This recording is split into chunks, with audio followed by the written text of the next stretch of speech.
All right, good afternoon. I hereby call this agenda review meeting of the Nacogdoches ISD Board of Trustees by video conference to order. A quorum of the following board members is present. Apologize. Vice President James Montoya. Here. Secretary Mindy Winslow. Here. Leah Beth Apt was with us just a few minutes ago. She indicated she'll be rejoining us later in the meeting. The Reverend James Irvin. Here. So, Dr. Tyrell Groman, have you joined us? Okay, hopefully Dr. Groman will be able to join us via telephone here shortly. He may be joining just this moment. Perfect. Would you interrupt me, Les, if you see him come on so we can get it for the minutes? Yes, ma'am. Okay. Mr. Farshid Nirmand. Thank you, Mr. Nirmand. Thank you for joining us today. On March the 16th, Governor Greg Abbott granted a request by Attorney General Ken Paxton to temporarily suspend a limited number of open meetings laws to the extent necessary to allow for telephone or video conference meetings in response to the coronavirus. In accordance with those suspended rules, we certify the following. Notice of this meeting has been posted online for at least 72 hours. Although members of the board are not gathered in a central physical location, we do have a quorum in attendance at this meeting by video conference. We are meeting by use of Zoom software, which allows two-way communication for members of the public. As we would at any in-person meeting, members of the public who followed the instructions on the meeting notice for registering to speak during the public comment will have that opportunity. If you would like to provide comment at a future meeting conducted by video conference, please follow the instructions on the meeting notice. All other meeting procedures will adhere to board adopted procedures to the extent practical. An audio recording of this meeting is being made and will be made available to the public at a later date. Zoom software allows for people to view and interact. We apologize in advance for any unforeseen technical difficulties today, and we ask for your patience. I'm going to add here that we've got kind of extra technical difficulties today because of the winter weather. So we're hoping that all of our members we will be able to stay connected throughout this meeting, but please be patient with us as we navigate this. If you have any, Fitch, yes, sir. There is a phone number on here that is Dr. Groman's, but it shows he's connected. I don't know if he can hear us or speak. Dr. Groman, can you indicate that you can hear us or speak?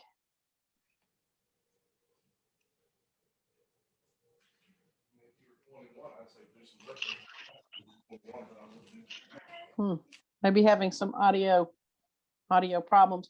Mindy, while I finish reading this up, would you mind reaching out to Dr. Groman to see if he can hear us and we just can't hear him? Can you hear me now? Oh, we've got you. All right, Dr. Groman, we hear you. This is Dr. Groman. Please let the record show that Dr. Groman joined us at 12:12. If you have any questions about these suspended laws, please call the Office of the Attorney General at 888-672-6787 or by email at toma@oag.texas.gov. As a reminder, the meeting today is an agenda review meeting. No action will be taken today. And y'all are going to have to bear with me. I'm kind of having to jump from screen to screen here. I don't have any printed copies, so I may be a little slower than normal. So I'll ask for your patience. All right. So that's going to take us to public comment. We did have no one signed up for public comment today. The next item is the consent agenda items, board meeting minutes. Are there any questions or comments about the board minutes? Okay. Hearing none, we're going to move on to business office reports. I believe that starts on page 19 in your board book. Ms. Barbrick, can you hear us and are with us today? Oh, there you are. Yes, I am with you. Good afternoon, President Fitch, board members, Dr. Trujillo. I'll probably be serenading you with wind chimes as I'm speaking, so they got quiet at the moment, but I'll begin with the budget amendments. And we have very few this month. You'll find them on page 20. TJR is asking to move $6,000 from function 11 to function 13 to pay for a virtual teacher conference.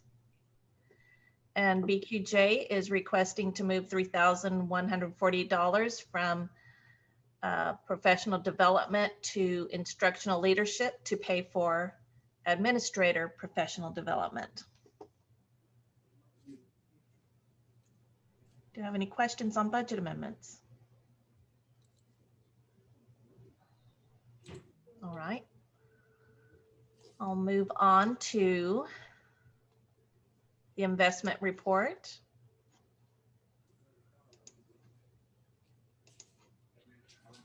On page 25. Again, our earnings are very dismal, but we are still earning a little bit. Any questions on the investment report?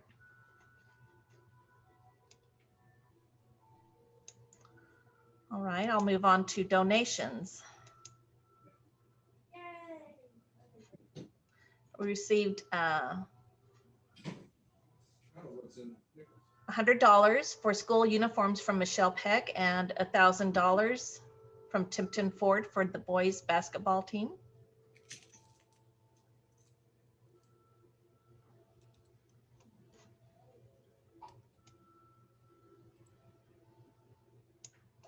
And if you have any questions on any other of my reports, I'll take them now.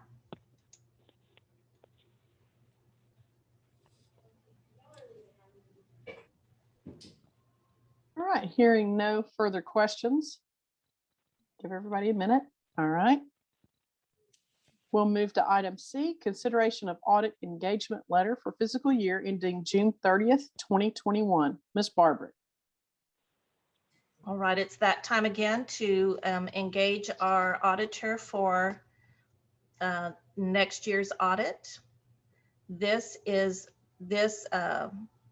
contract with them was renewable for up to 5 years, and it will be our 5th year with them.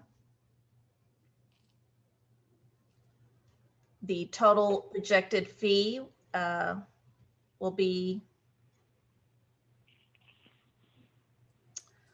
about $52,000, and this year's actual fee was $51,689. It's a slight increase. Any questions on the audit engagement?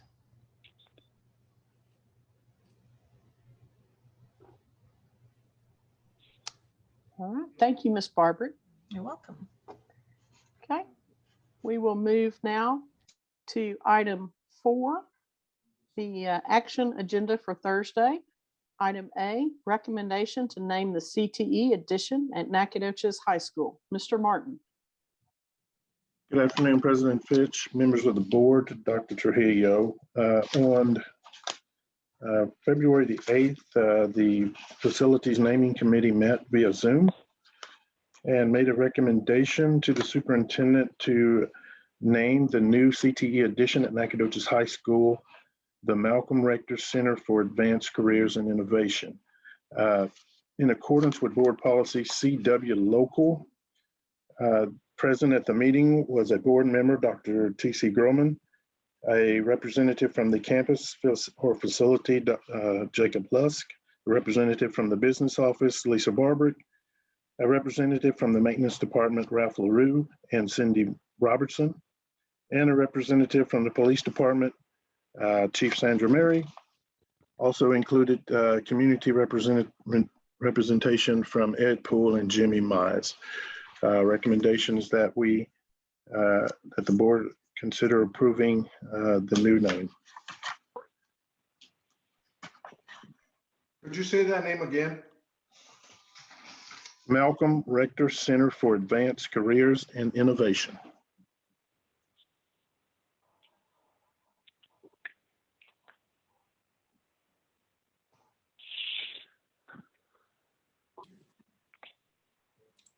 Any additional discussion or questions?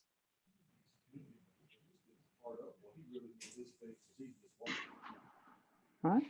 Seeing none, we'll move to item 4B, consideration of bids for Brooks Quinn Jones HVAC bond project. Mr. Martin. Thank you, Madam President.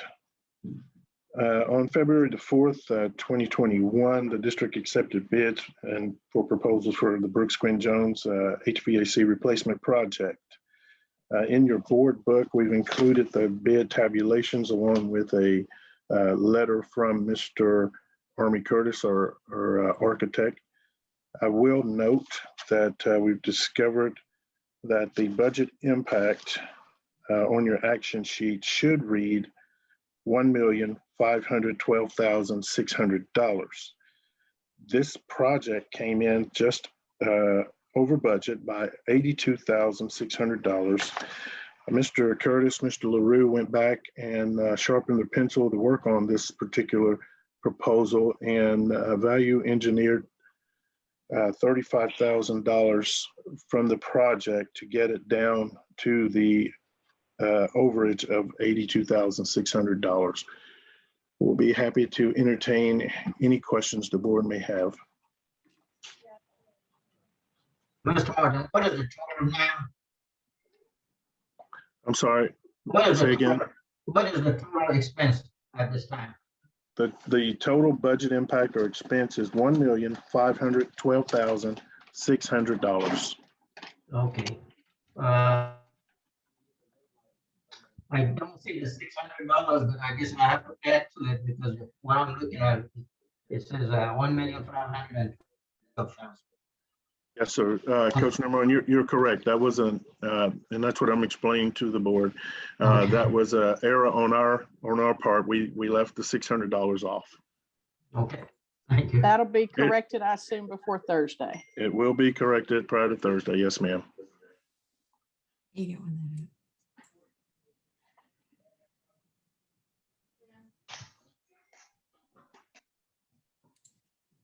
Ma'am, this is Dr. Grubb, and I was just going to see if y'all can hear me. Yes, sir, we can. Okay, I can hear you well because I put on Bluetooth and it's like I'm there. Wonderful. Any other questions on the bid? Yes. Yes, Mr. Martin. Yes, sir. So the bottom line, I mean, I guess I'm asking, even after they reviewed it, are we still 87,000 over? We are, Reverend Irvin, we are $82,600 over budget. There was some talk and looking at this particular project that we could have saved other money or taken off some other stuff, but in the next few years, we would have been doing it again anyway. So the recommendation is to go ahead and do the job right the first time. So was this missed in the original bid or calculation? No, sir. The bid simply came in higher. Remember, we put these numbers together 18 to 24 months ago. Oh, inflation. Well, yeah, inflation, COVID, shipping, logistics, but it's a little over what we had anticipated almost 2 years ago, though. I would like the board to know that that number was a little higher at the beginning of the week, last week. And so visiting with Michael and going back with Ralph, we were able to sharpen that number a little more. So pleased with the drop in the number. So do we have a number that's, that shows the drop? This is the number. This is the number. Yeah. Originally, Michael, what did it start off at? It was 117,000 over what was budgeted, if I remember correctly. Yes, sir. well, I'm concerned because as we look at quite a few of our projects, it look like quite a few of them are coming in over budgeted. And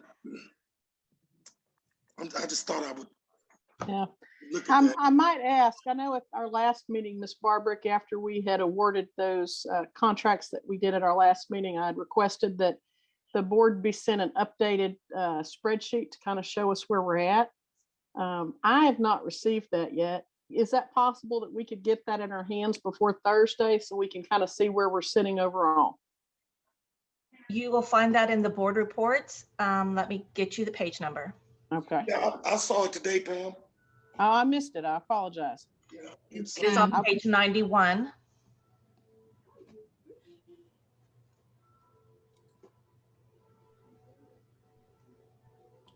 Oh, now this one's gonna have to take, well, thank you. I'll have to study this one. It's a little different format, or it feels different than the last one we saw, so. And if you'll see in the middle of the page, there is a red number, 1,547,600. That is the original bid amount. Okay. So that is higher than what is currently coming in.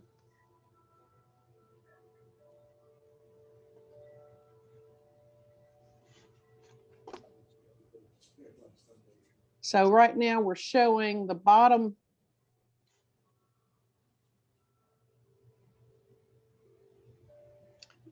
So the bottom line, if with what we know today and future projects coming in right in at budget, we will have an excess of 299,000 at this moment, if things came in on budget. So theoretically speaking, based on these numbers, we've got the funds there to cover the $82,600 overage. That is correct. And those funds are from our general fund, or is that from the money that we got for the Fun, isn't it? It is from the bond fund and interest earned. Okay.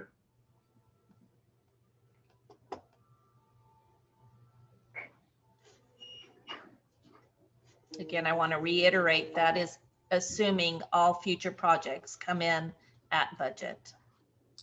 And that does not, that overage number does not include, it looks like, if I'm reading this correctly, the soft cost that we are anticipating on Carpenter, McMichael, and the new CTE. No, I believe it does. You believe it does? Okay. Yes. So you do think that we Ralph, do you have, I mean, a good feeling about the fact that we may be okay and not go over what we plan to spend? We have a couple more projects for the following summer that are mechanically related, similar to this project. The 9th grade center and the high school chillers. Those numbers are going to be also tight, I believe. Same products.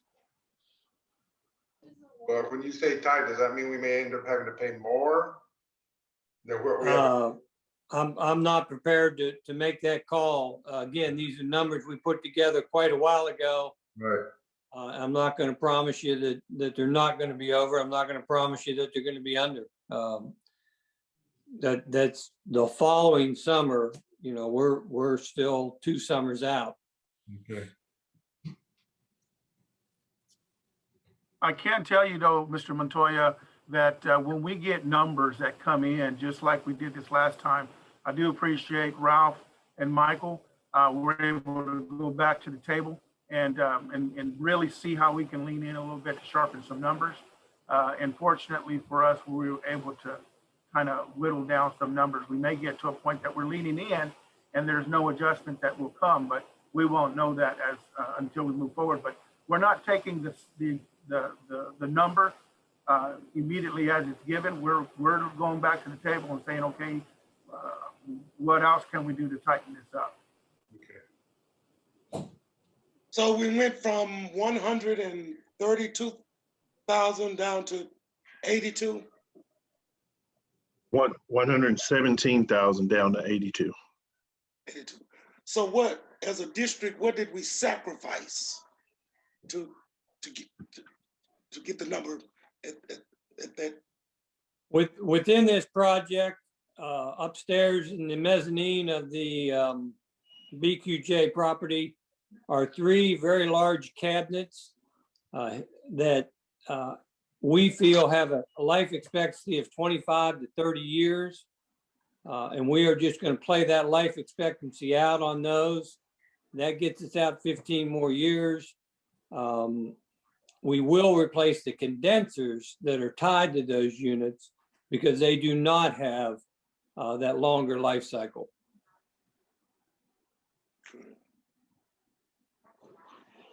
So you're estimating in 15 years, we'll probably have to replace those cabinets. Oh, absolutely. We'll be right back at it 15 years. But in 15 years, much of this equipment we're putting in will need replaced. You get a 15 to 20 year life cycle on all this equipment.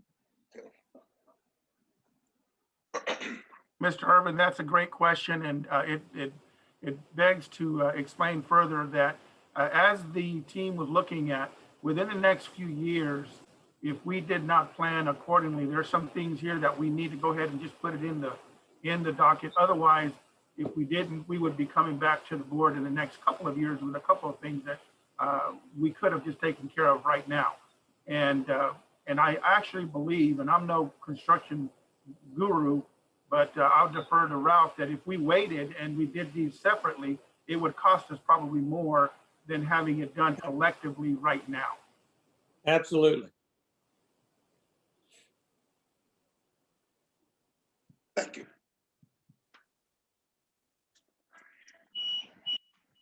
Any additional questions regarding the bid for the HVAC at Brooks Quinn Jones? Okay. Hearing none, we'll move to item 4C, first reading of TASB Policy Update 116. Mr. Martin. Thank you, President Fitch.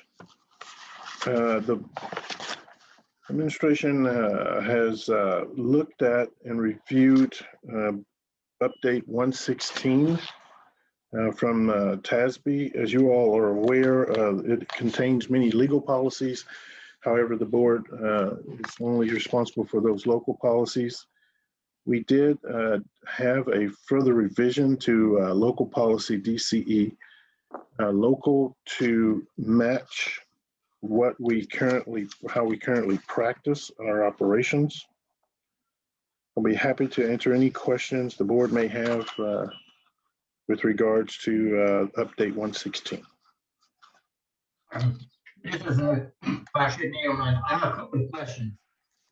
If you go to page 113,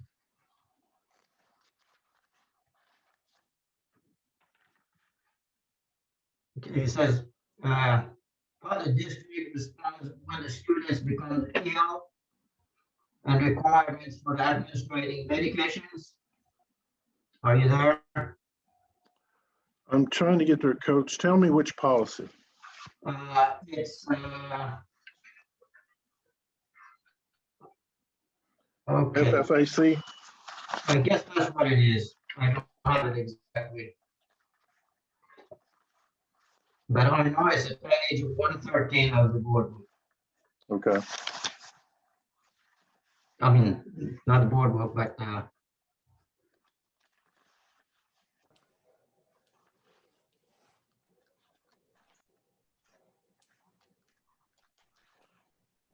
Okay. And which paragraph were you looking at, Coach? okay. It's basically page 2 of 3.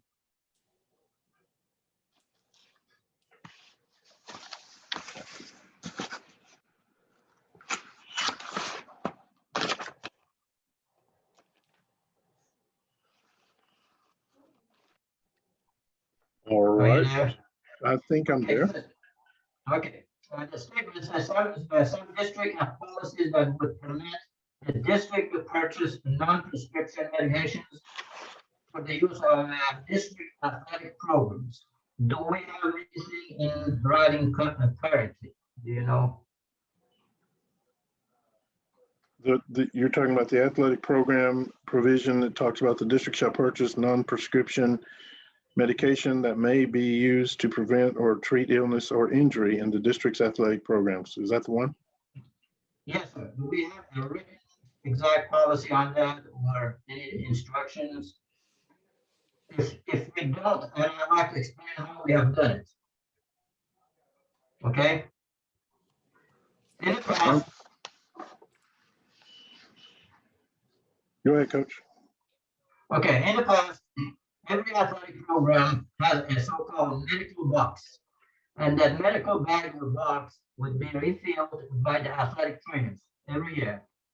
And through that, we always advise to put some ibuprofen, some antacid, not liquid form, but chewing part for heartburn, sour stomach, indigestion, so-called Benadryl also for bright eyes or so on, and a cough medicine. Cough medicine in terms of the syrup, rather than so-called candy type for relaxing the throat. Okay. Now, recently, also asthma medicine. We would ask the students if they have any asthma medicine, put their names on a device and put it in a medical box, determine they can use it. Of course, it's on the road trips. At the school, they normally put in a nurse's office. At the same time, I can see right now recently is going to be an extreme need for epinephrine injectors. How are we going to deal with those? We're going to allow administrators to be, in other words, athletic trainers on the site to inject those. To inject like EpiPens? EpiPen. Yes, sir. In the past, it used to be the nurses would handle it. However, there are some kids who are traveling on the road, and their athletic trainers normally travels with them. Are they allowed to do that as well? Are we going to permit that?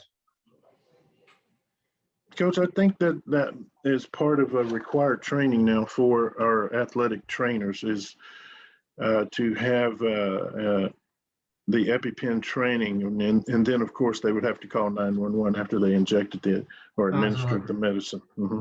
Right. Okay. Sorry, I was having a difficult time hearing, and therefore I couldn't understand the question within itself. Could you repeat the question, Mr. Fosh? Coach? Yes, sir. When the athletic teams travel on the road, there are some kids who may have asthma or maybe are diabetic, and they have to be dealt with.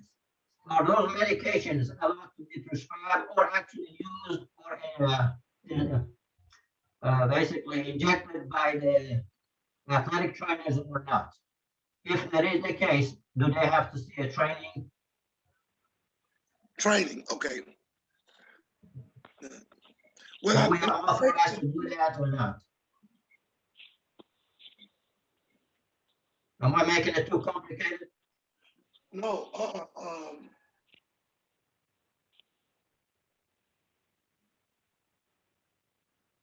And I think, if I understood, go ahead. I was just saying within the wording, it said only a licensed athletic trainer or physician would be legally able to do it. Yes, but no, we have to have it in writing to make sure it's completely a part of our policies.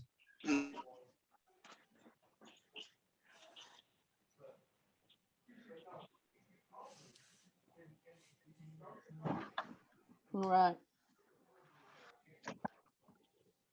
I'm having some trouble hearing too. Did everybody get is everybody satisfied with the answers on this one? I am having trouble understanding some conversation, but I think I got the gist of all of it. Yeah. Reverend, are you good? G. Can you hear me, Pam? This is Dr. G. Yes. Yes, sir. Okay. So I understand we have some great questions. I believe there's something similar required for nurses to do the same thing with EpiPens. I think I remember running across that it's there's a similar requirement for the nurses to have that same course.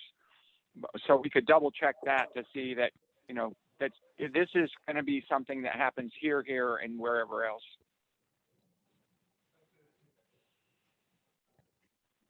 Yes, and Dr. Groman is correct. It is a requirement of our nurses to also receive this training. Coach and board, I will follow up on the question with our athletic director as well as our athletic trainers and have a solid answer for you on Thursday. Great, thank you. Thank you, Mr. Martin. Any other discussion on this item? Hearing none, we'll move to item 4D, consideration of the 2021-2022 instructional calendar. Mr. Martin. Thank you again, President Fitch and board members, Dr. Trujillo. The administration put together a instructional calendar for the 2021-22 school year with the assistance of Mr. Maury Tarvin, Dr. Hill and her staff, and many others. Also presented it to the District Advisory Committee and then put it out to vote. They had two options, option 1 and option 2. Put it out to vote with our teachers and staff. They went so far also to put it out to vote on paper for our transportation and student nutrition and plant services staffs. The votes came back and the staff overwhelmingly voted for calendar option 1 for the 2021 school year. Be happy to take any questions, 2022 school year, excuse me. Be happy to take any questions that you all may have.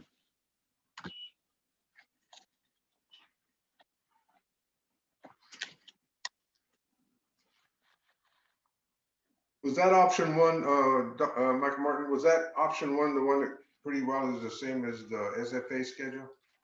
Yes, sir. In fact, the committee went back and aligned both calendars with the Stephen F. Austin spring break. Okay.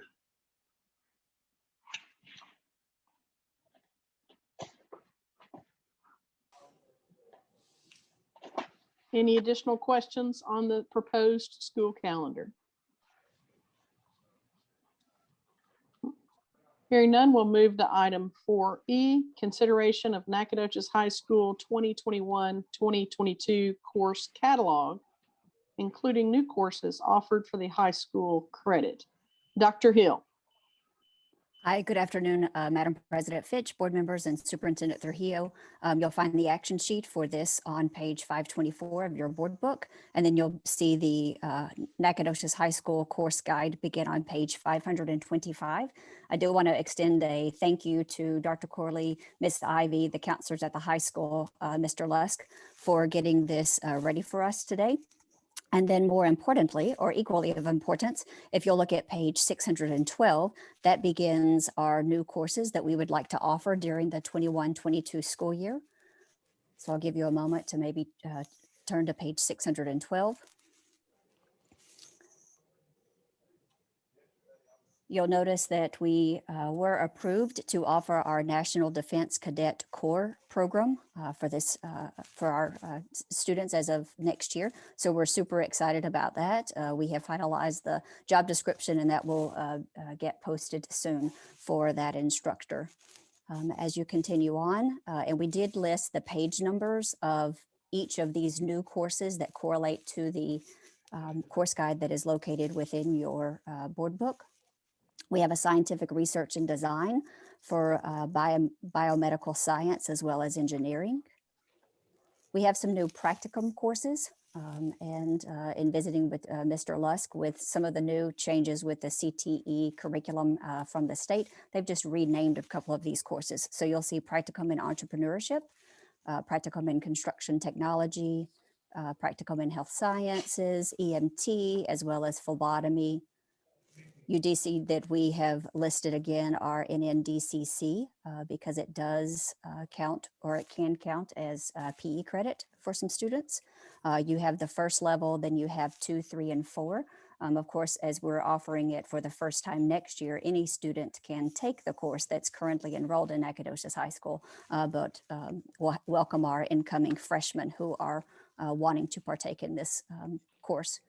On the last page of our courses, we have our general employability skills. We'll make note that that is an innovative course that has been submitted to TEA, and that's for any LEA to want to adopt that curriculum into their existing course catalogs. And then our last two courses are Robotics 1 and Robotics 2. So I'll pause and see if there are any questions about our new courses.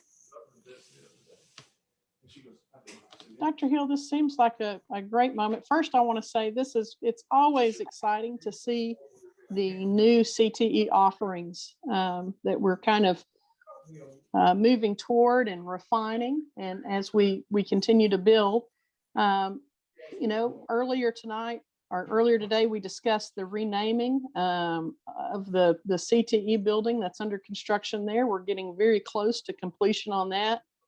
So I'd love to hear maybe a little preview of where we're headed. I know that my understanding, of course, is that after that building's complete, we're going to have 1 year where our existing classes will be moved to that building so that we can do the remodeling and work we're going to do in those labs at the high school building. But then those classes will move back to those laboratory classrooms. So what are we looking toward as far as future CTE offerings as we're expanding into that new building? Sure, I'll do my best to answer your question. Of course, I have Mr. Lusk on the line, as well as Mr. Martin and Superintendent Trujillo, because I'm not always involved in all of the conversations, but I'll tell you exactly what I know and understand. So two courses that you see listed on our new course offerings for the 21-22 school year is robotics. So I do know in the plans that robotics will be permanently housed, or at least, when the building opens, as well as, like you said, those new or those existing courses may be moved out there to ease the burden of the transition. And then after that, robotics will stay. It's my understanding that well, let me back up and talk to you about robotics for just a moment.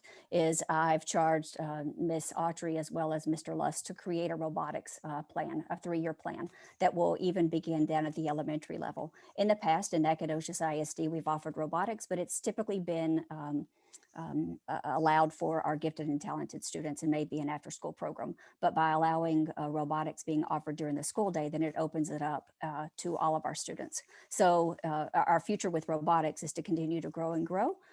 Again, beginning at the elementary, having some middle school courses, as well as moving to the high school, offering VEX opportunities. You have two different types of robots, VEX and FIRST. And so engaging our students with some potential opportunities for competitions. That building can be used even for us to house robotics competitions, as well as some UIL conferences or competitions that we have. So I say that in that because it will have such great flex space, even some of our elementary programs will be able to possibly even check that space out. If my memory serves me correctly, I do remember some discussions with possibly offering some adult education courses at the end of the day after all of the Nacogdoches High School kids have been, have gone home for the day, so that there is no mixing of adult students as well as our students as well. And so that's what I know, but I will defer to Mr. Martin and or Superintendent Trujillo if they have some additional information regarding the facility.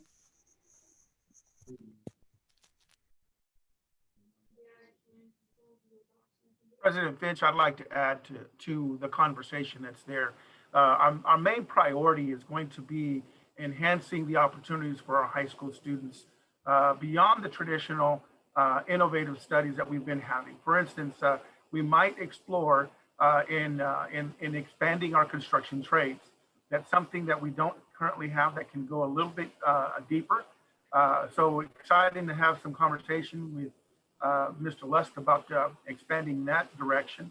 The other is looking at we do the auto mechanics, but understanding the industry that is here in our immediate back door would be exploring the possibility of what can we do, since that has been designed to bring large vehicles in, to provide some studies with regards to diesel mechanics. So we have a group of students that are workforce ready and would be able to transition over into employment. Along with that, we did have at one time a fireman study, a fire and paramedic study that was there for some time, and I've asked Mr. Lusk to explore that possibility. We're very blessed to have a fire department that is right there on the property, and in dialogue with our city manager and the mayor with regards to partnerships with the city. That's something we might be able to look at, is look at workforce ready for our students as we're looking that direction. So we're really excited about the opportunities that our students will have, and also in partnership with SFA, with President Scott Gordon. They are undertaking a tremendous construction down on I-69, or soon to be I-69. And so ongoing dialogue with regards to the university to see how we can partner up with the university, with Stephen F. Austin, with regards to some of the services they'll be able to provide. Now, these opportunities are going to be tremendous for our employees as well, because our employees will be able to, for lack of a better word, I can say they would be able to moonlight, providing their services and sharpening their skills, where they can offer for not only Nacogdoches students, but SFA, and then come back and be an asset to our students with the programming that we're able to offer there in that facility. We're really excited about what that facility is going to be able to offer. Now, Dr. Hill, there's only one entity that will be permanently housed in that new construction site, correct? If you're referring to robotics, yes. Yes. So the rest of the square footage that's there would allow us to really bring in some of our CTE programming and expand some of the services that we can provide in that location that we have there. Equally, part of the bond and part of the construction planning is we are looking at renovating and updating current CTE locations. And with that comes state-of-the-art, new and innovative practices in those areas that we have that are already in the base. So we're really excited about the potential of the direction that we'll be going, and really excited to have Jacob Lusk with us and looking at those opportunities that we're able to provide. Right. I know at the NEDCO meeting the other day, they were talking about kind of refining what Nacogdoches is really great at, you know, and focusing on those areas. I would hope that there's some discussions and kind of, would you say, a connection that we're working with them to kind of define what those programs may look like. I know one of the examples they mentioned the other day at the NEDCO meeting was in the medical field, for example. We've got between, if a student starts off in the medical field at the high school, be it phlebotomy. I know that's a program that we already have, but I'm sure, and I think we've got EMT, but other such programs that between Angelina College and SFA, they could continue going to school, building on that, and that medical field was one of the ones that was a natural fit for us. And they had identified some others. So I assume we've got some collaboration occurring on that level. So yes, ma'am, as far as I'm concerned, I know myself, Dr. Corley, as well as Mr. Lusk have a Zoom meeting set up with Larissa on this Friday. Okay. So yes, ma'am, those are the conversations that I have been involved in, but I believe there's another gentleman that's been visiting with some others in the district. Okay. Well, I just, like I said, I know it's still early, but I don't think it's too early to start talking about how we envision this CT expansion to go, and really put together a well thought out plan that, as Dr. Trujillo has mentioned, that works with both Angelina College, SFA, NEDCO, and our local industries, and really connects everybody together to accomplish some great things. I'm super excited. Yes, ma'am, absolutely. We are excited as well. So we look forward to engaging her in conversation further on Friday. And Dr. Trujillo, as we move along in this process, it might be worthy of a board workshop at some point in the near future to kind of talk about plans more in depth on where we see this vision going. Absolutely. Would love to get that scheduled. Dr. Hill, Yeah. Yes, sir, Reverend.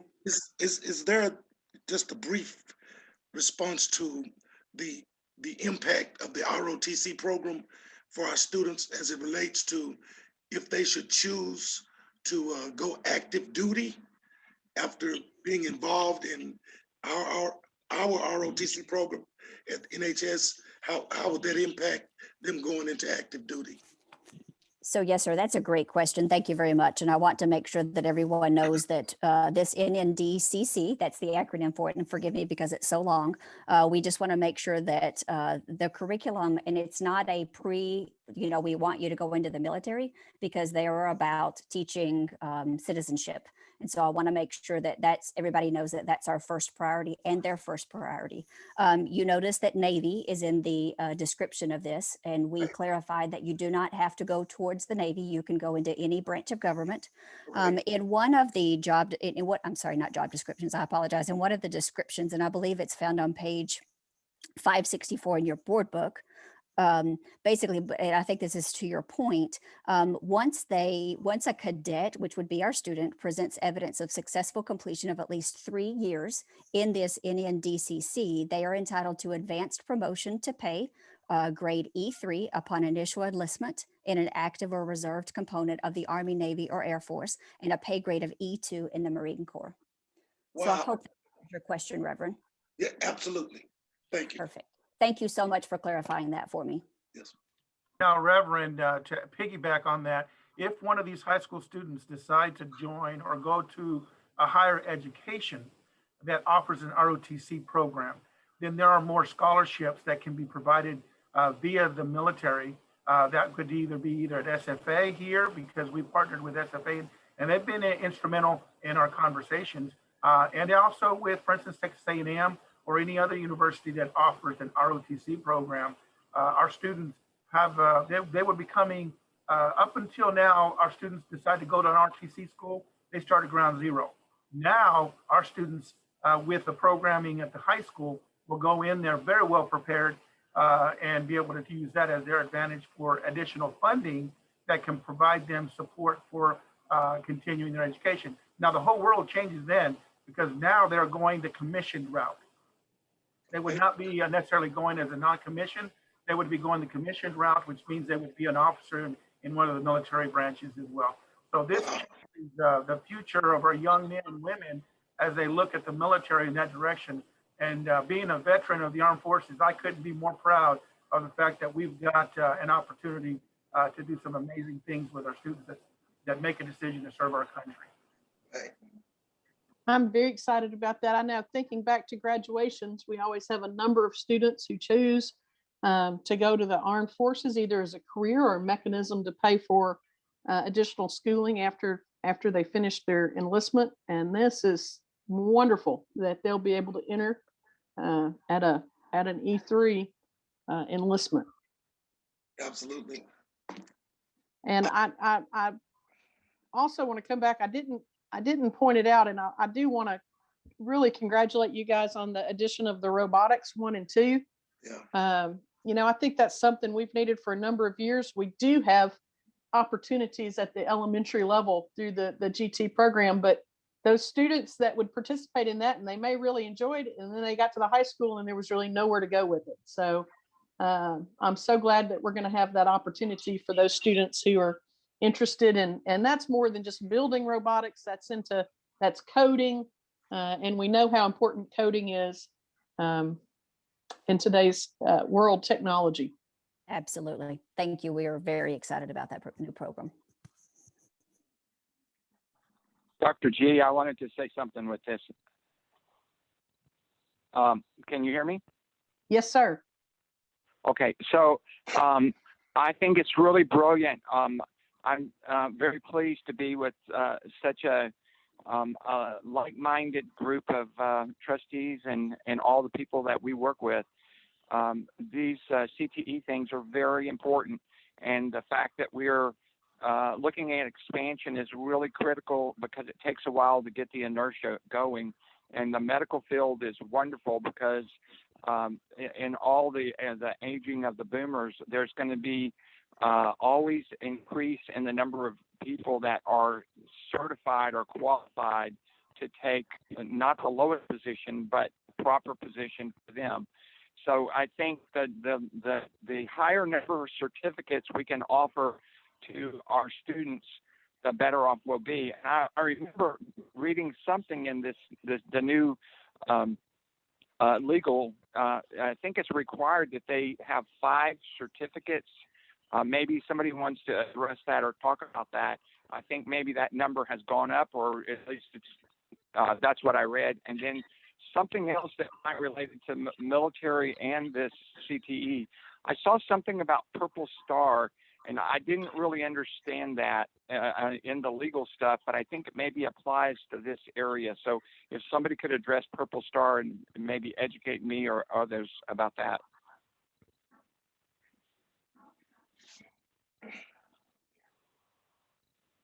I'm sorry, Dr. Groman, was the reference to the Purple Star in the course guide, or was it in the? It was in the legal stuff. Okay. Maybe you're thinking about, it was in the policy update? Policy update, And the same way about five certificates being required, that was in the legal updates, but I think that maybe attaches to what we're talking here. As we consider adding new programs, we want to make sure we add new certificates. And there could be, like, if you're building, this is a certificate, that could build 3 in one area. And I'm not sure in ROTC if they build any kind of certificates that would be in this area or not. So we're kind of in 2 camps, but they're both very important. Yes, sir. May I make a note on both of those 2 points and get back with you? Sure. I appreciate that. Thank you, sir. Dr. Hill, I just did a search under Purple Star. It falls under page 118 in board book, policy FDD. Yes, ma'am. I appreciate that. I am going to have to do a little bit of studying, though, before I give you a yes. Thank you. No, that's fine. Just a reference. Yes, ma'am. Thank you so much.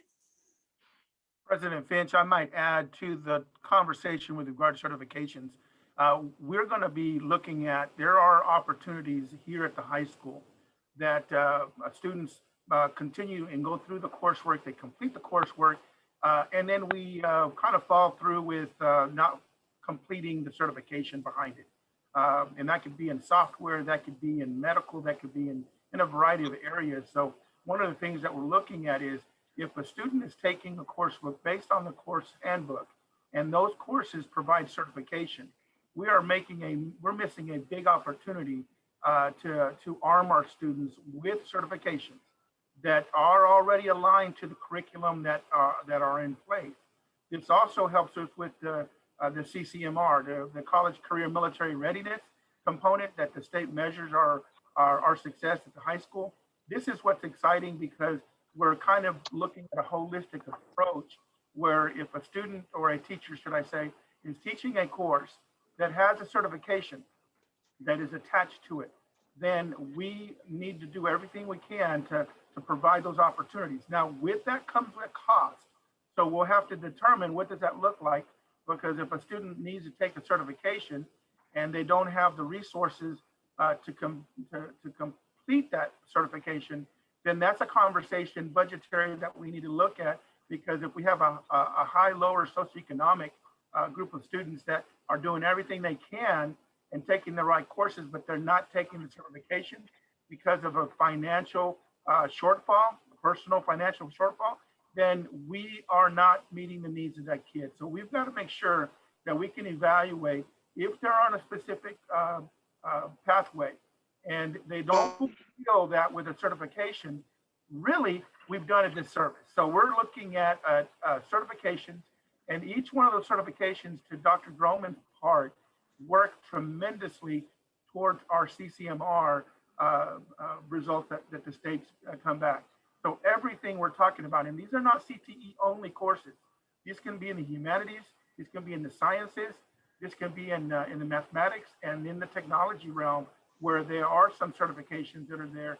And if these kiddos come out with that certification, that makes them that much more marketable so that they can go out there and be job force and workforce ready. So those are the things that we're looking at to Dr. Groman's part with regards to some of the certifications that we may not be following completely through. Now that's purely speculation, but that's Dr. Hill and myself and Mr. Lusk would need to look at is how many certifications. Give you an example.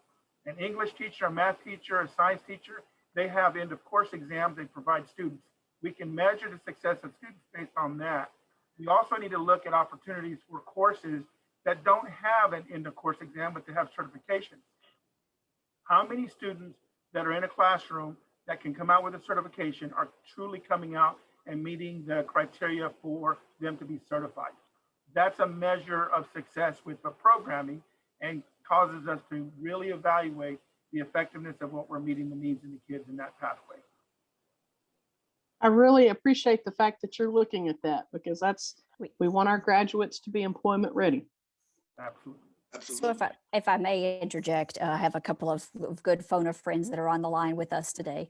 So regarding the certifications, all three of us, we've not heard of the 5 mandatory, Dr. Groman, that you were referring to. However, we do know that's a part of if a student takes and passes a certification, that earns them 1 point towards our CCMR, our readiness indicator, as well as multiple other factors.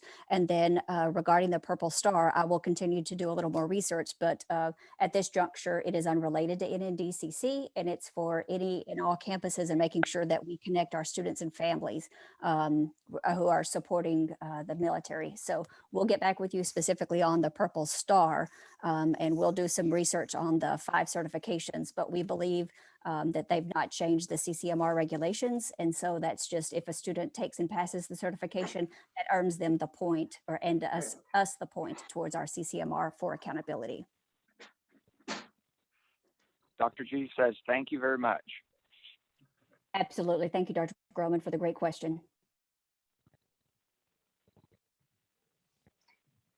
Any other questions regarding the course catalog? Hearing none, that will now take us to our executive closed session. All right, the board will now conduct an executive closed session to discuss the items posted on our agenda pursuant to the following provisions of the Texas Open Meetings Act and as allowed by Texas Government Code sections 551.071, 551.074, and 551.129. No voting will take place in the closed meeting. Any action the board wishes to take as a result of discussions in closed session will take place after the board reconvenes in open session. It is now 1:07 p.m. And for those out there joining us via Zoom, we do not anticipate returning to open session before 1:30. All right. See you guys in closed.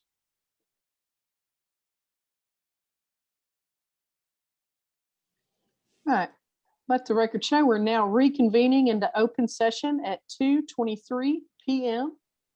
We have one final item on our agenda, adjournment, and I will entertain a motion. This is Mindy, and I move that we adjourn. Thank you, Mrs. Winslow. Do I hear a second? James Irvin, I'll second. Thank you, Reverend. We have a motion and a second. All in favor, please indicate by saying aye. Aye. Aye. Any opposed?